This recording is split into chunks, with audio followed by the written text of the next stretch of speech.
大家好，今天要和大家分享一下变频空调的通信电路。什么是通信电路呢？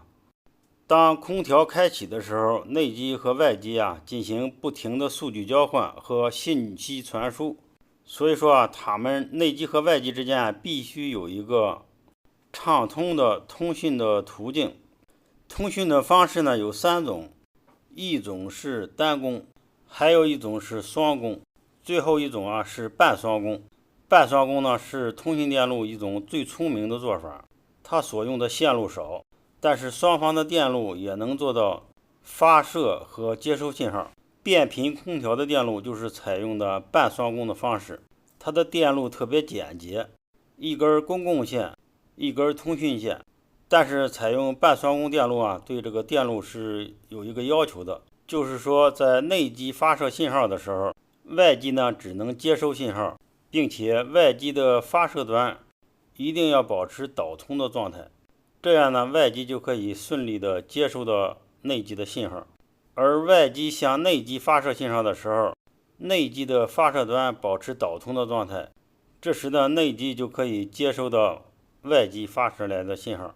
它这种通讯方式和我们的对讲机差不多。下面呢我们就来分析一下通信电路的工作原理。格力变频空调呢采用了一组56伏的电压作为通讯电压，因为内机和外机的线比较长，信号呢会有所衰减，所以采用了一个较高的电压。这儿呢就是一个56伏的行程电路，这是内机过来的火线，底下呢是内机过来的零线，经过2个电阻的降压，一个二极管的整流，电容的滤波，还有一个56伏的稳压管，形成了56伏的通讯电压。通讯电压建立以后，我们来分析一下内机和外机的通信的过程。假如说我们内机发送一个高电平，这时这个3极管的极电极就会是一个低电平，这个光偶右端的二极管就会导通，那么它的左端的3极管也会导通，通过下面的这个二极管到达公共线零线。也就是说我们的内机的这2个光偶都可以有了导通的条件。我们再看看外机的电路，我们知道当内机发射信号的时候，外机的发射端是导通的，那么也就是说这个二极管是导通的，这边这个3极管呢也是导通的，这个56伏的电压呢就可以达到这个二极管两端。这个二极管通过内外机的导线，然后呢通过内机的这个3极管和二极管连到地线，也就是说这个二极管是导通的。这个二极管导通，那么它的光偶的另一端的3极管也是导通的，那么这个3极管的基极的电压是0伏，这个3极管呢是截止的，它的极电极的电压就会是一个高电平。也就是说当内机发出一个高电平信号的时候，我们的接收端就可以接收到一个高电平的信号。同样的道理，当内机的发射端发射一个低电平信号的时候，56伏到零线之间的这个电路是不通的，那么外机的接收端的光偶也是不通的。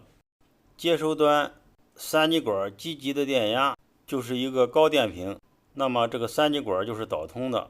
接收端3极管的极电极电压就是0伏，接收端呢就会接收一个低电位。其实它的工作过程很简单，但是我们要用语言表述的话就会显得很复杂。内机和外机之间就是靠这些字符串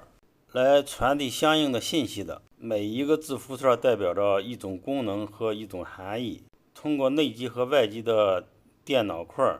进行解码和翻译，就会实现空调的各种功能。同时呢，外机又会反馈很多有用的信息。如果外机检测到有问题的电路的信号的时候，会通过通讯电路传达到内机，并且把它所能理解的故障的原因通过代码的形式显示到我们的液晶屏上，为我们维修电路判断故障提供了依据。变频版的通讯电路很容易识别，就是这2个光电耦合器，它的右端就是56伏电压的行程电路，在这两个光偶的周边呀，有几个小电阻。当格力变频空调出现1.6故障的时候，这几个电阻啊，应该是重点排查对象。